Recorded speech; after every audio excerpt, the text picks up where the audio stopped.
Europe 1, 8h48. Nicolas Canteloup.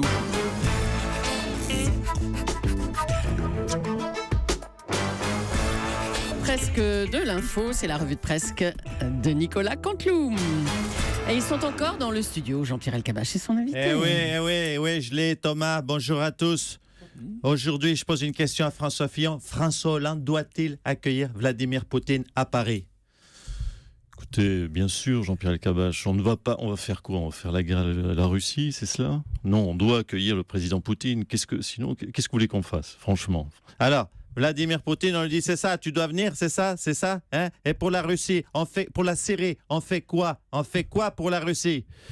Écoutez, malheureusement, Jean-Pierre Elkabbach, nous sommes impuissants. L'Union européenne n'est pas assez soudée, n'est pas assez construite. Qu'est-ce que vous voulez qu'on fasse ? C'est dramatique, mais c'est ainsi. Alors, à la primaire, les électeurs de gauche qui votent à la primaire de droite, est-ce que c'est normal ?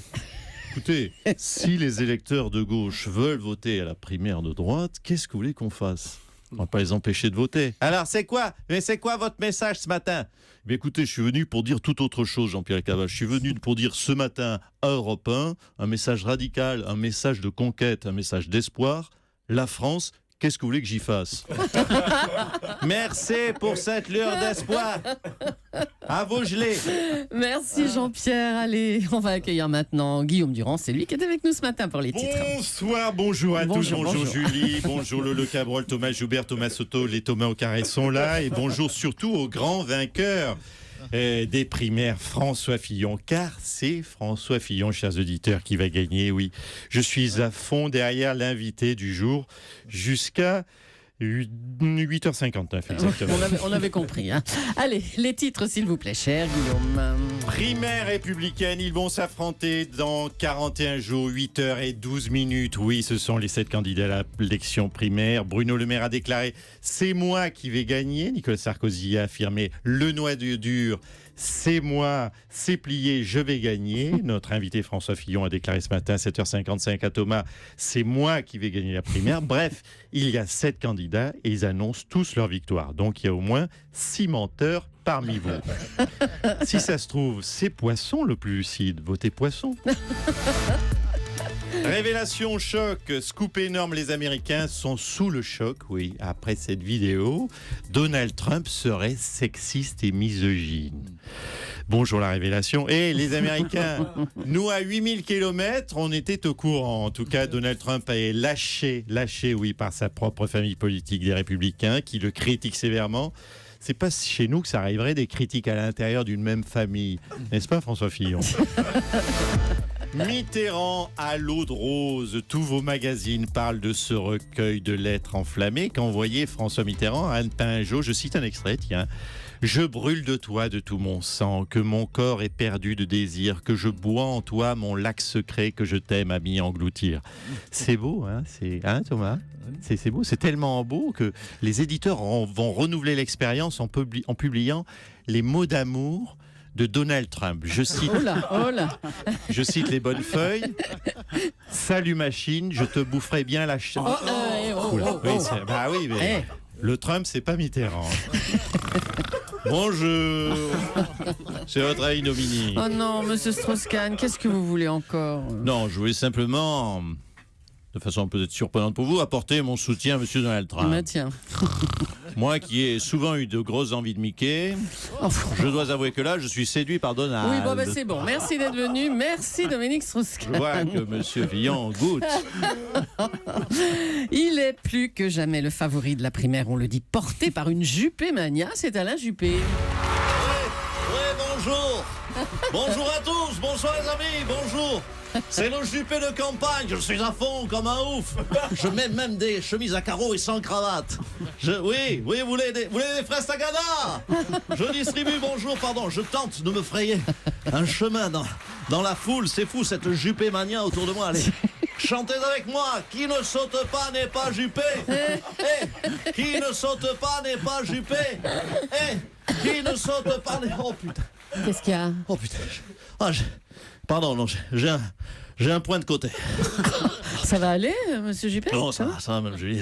Non. Putain, les conneries. Oh putain, c'est qu'il ne faut pas me faire ça pour. Qu'est-ce qu'il ne faut pas faire pour être élu?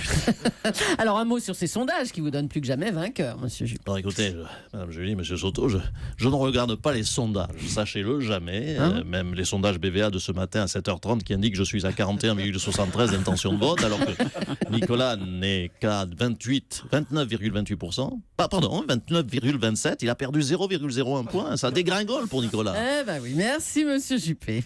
Justement, il était hier au Zénith de Paris et il est avec nous ce matin. Monsieur Sarkozy, bonjour. Bonjour à tous. Bonjour François. Pardon, bonjour Monsieur le Premier ministre. Vous vous souvenez, Soto, du débat Mitterrand-Chirac 88, j'ai eu faire la même. Bonjour Monsieur le Premier ministre. Monsieur mon Premier ministre, les yeux dans les yeux, je vais vous répondre. Alors, monsieur Sarkozy, vous étiez donc hier au Zénith à Paris. Voilà, j'étais au Zénith. Attendez, Mme Julie, je précise, j'étais au Zénith, la salle. Pas au Zénith dans les sondages. Oui, on a bien compris. Mes sondages, on dirait le film de Cousteau. J'arrête pas de descendre, je vais finir derrière Marmiton. Non, c'est pas Marmiton, c'est Mariton. Enfin. Oui. Et en plus, il n'est pas qualifié. Alors. Et en plus, c'est vous dire si je suis mal.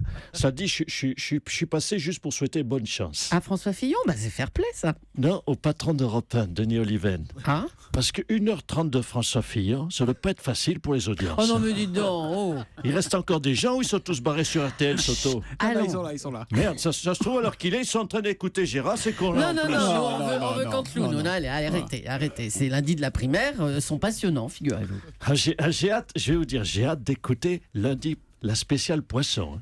C'est quand que vous l'invitez, le poisson? Bientôt. Le 1er avril? Oh, c'est malin ça, allez. Un mot. Ça y est, il a fait la connexion, François. Parce qu'il est réactif, ça a quand même été mon Premier ministre, il est temps. Un mot, monsieur Sarkozy, de vos nouvelles propositions, les référendums, avec une question sur le regroupement familial, une sur les fichiers S aussi. Je fais une confidence, même Julie. Faut que je trouve les questions les plus cons possibles pour avoir le plus de gens qui sont d'accord avec moi pour ce référendum. Par exemple, j'en ai d'autres des questions. J'ai pour ou contre les attentats dans les écoles primaires.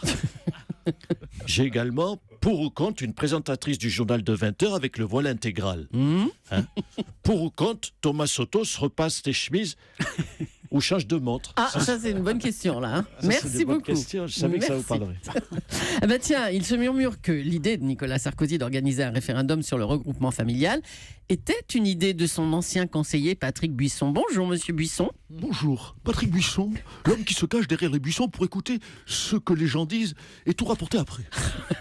Savez-vous d'ailleurs qu'une fois, je me suis caché dans des tout petits buissons? Ah bon? Les sourcils de François Fillon. Oh là. Oh non, Nicolas, allons. Il a des sourcils si fournis que François Fillon, qu'en off, Denis Oliven l'appelait Léonarda. Oh, mais arrêtez avec vos ragots, ça va. Mais ce ne sont pas des ragots, ce ne sont pas des ragots. Écoutez, monsieur Joubert, j'ai l'enregistrement sur mon iPhone. Et ce n'est pas le seul, j'en ai un très intéressant qui date d'hier. Alors que je ne me cachais dans un buisson du restaurant pour milliardaires L'Avenue, avenue Montaigne, la cantine de monsieur Soto d'ailleurs. Ah bon? Ce restaurant L'Avenue, le seul endroit où l'on trouve à la carte du pétrus et des putrus. Ils vont être contents, merci. Oui, monsieur Soto, un habitué. Enregistrement donc, où l'on entend clairement Madame Julie, monsieur Soto dire, je cite, la ville du Mans est le berceau de deux grands intellectuels, François Fillon et Stevie Boulet.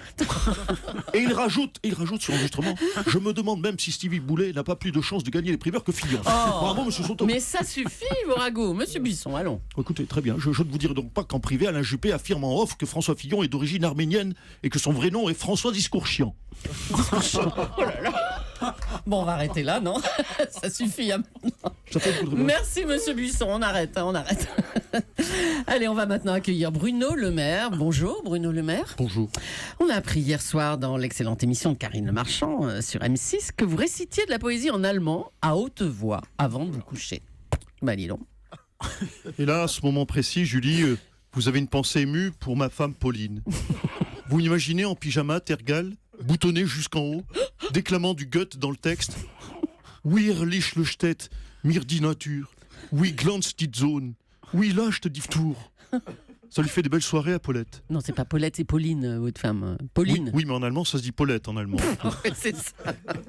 Alors, vous avez pleuré hier dans l'émission de Karine Le Marchand en évoquant votre épouse et votre papa. Oui, car je ne sais pas si je vous l'ai dit. Mon père ne m'a jamais aimé. Il voulait que mon prénom soit tête de nœud. Mais heureusement, à la mairie, ils ont refusé. Quand il me déposait à l'école, c'était toujours à 4h du matin. Pour pas qu'on nous voit ensemble, car il avait honte de moi. Oh là là. C'est bon, vous avez chialé ou je vais être élu, vous croyez? On verra, hein, monsieur le maire. Et puis notre invité, François Fillon, est un passionné de sport. La primaire est un petit peu comme une compétition sportive. Nelson Montfort, bonjour.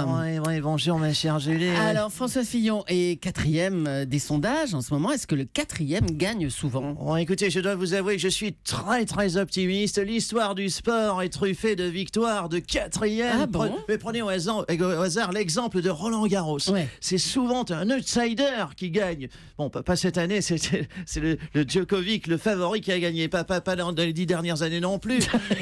ni dans les années 2000, mais dans les années 90 non plus, je vous l'accorde. Mais souvenez-vous, en 1983, Yannick Noah n'était pas favori, c'était Wilander ou Ivan Lendl. Et c'est pourtant Noah qui a gagné. Comme quoi les outsiders peuvent gagner, mais ça arrive tous les 33 ans. Bonne chance à François Fillon. Et merci et bravo à Nicolas Canteloup ainsi qu'à ses auteurs. Oui, bien sûr, Philippe Cavrivière, Arnaud Demanche et Laurent Vassilian. Retour de la revue de presse que demain.